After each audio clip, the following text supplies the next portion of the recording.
We all have some things that we wish we could change about ourselves, and there are some things we wish we could learn. In today's video, I'm going to teach you about neuroplasticity. How does the brain learn something new, step by step, and how can you hack it or how can you make it easier? I'm going to give you a 1-month protocol where you can learn something new. Stick around till the end, watch it all the way through, and it will be worth it. I'm Dr. Siddharth Warrior. I'm a neurologist, and welcome to my YouTube channel where we talk about your brain, your health, and behavior. If you've not subscribed to the channel yet, do so. You will see a lot more such videos on your timeline, and plus, as an added bonus, it will mean a lot to me. So, you want to change something about yourself. How do you do it? Let's take a deep breath. All your behavior, all the decisions that you take about what to do comes at some level from fear, because deep in your brain, in your limbic system, is an area called as the amygdala, and people who've been following me regularly knows about this. The amygdala activates the fear network, and that is responsible for a lot of decision making that you do. So if you want to change something about yourself, first of all, step number 1 is to learn how to calm down. Think of it as any cricket match.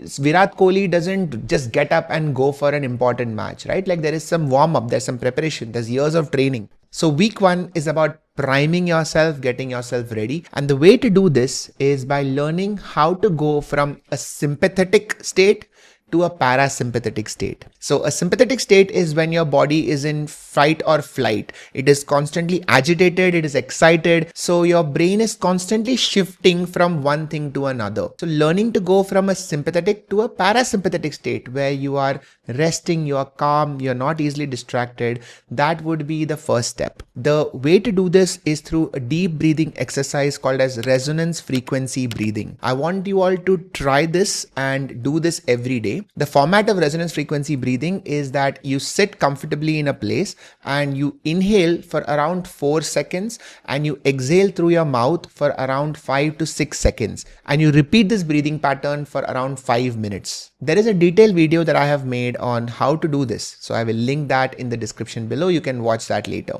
Once you have done this, you will automatically feel a little calmer and you are thinking with some clarity. This effect lasts for some time, and that is a valuable period because this means that your body is now in parasympathetic state. Now is the time for you to decide what change do you want to bring. What is that new lesson that you want to learn this month? What is that new habit that you want to build this month? Think about it, take your time. What is that one change that you would be very proud of making in your life over this 1 month? If you already have an answer, then now is the time to start implementing that change after the deep breathing exercise. Now, how do you introduce a new idea? Every new idea comes in the form of a trigger. There is novelty and it automatically drags your brain's attention to it because it's new. Because guess what? Your brain likes new things. So every time something new and exciting pops up, your brain's dopamine levels spike. Now, this is most commonly seen when you have a crush on somebody and you get those butterflies.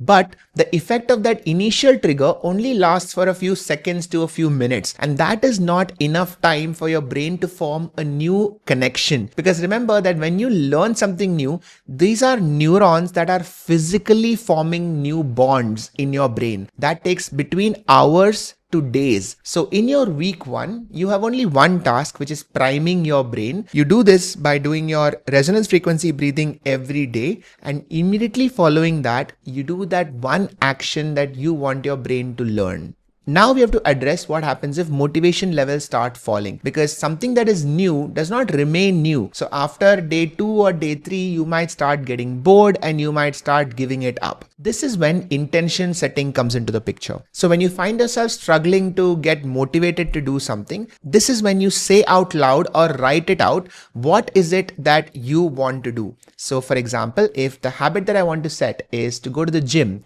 I will set my intention and I will say it out loud that I am going to go to the gym today, and I will write it down so that that thought is now implanted in my brain. This sort of intention setting is useful because it is a form of self-talk, so it just makes your own decision making easier.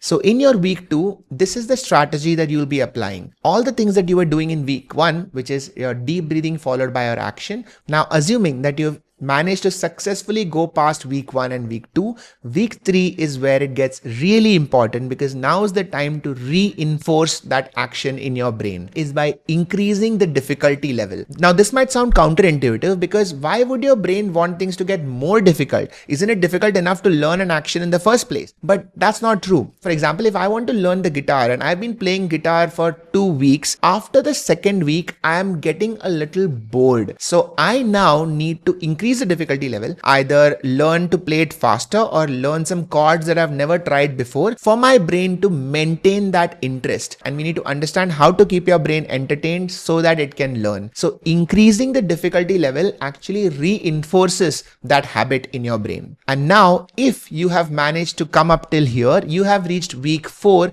and this is when we consolidate that rewiring in your brain, because already those new neuron connections have happened. There are new synapses that have formed in your brain. There is entirely new network that is getting constructed.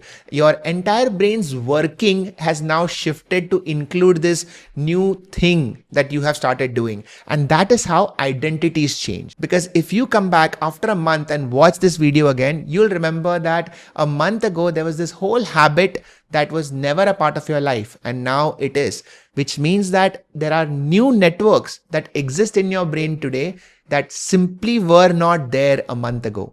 Isn't that amazing?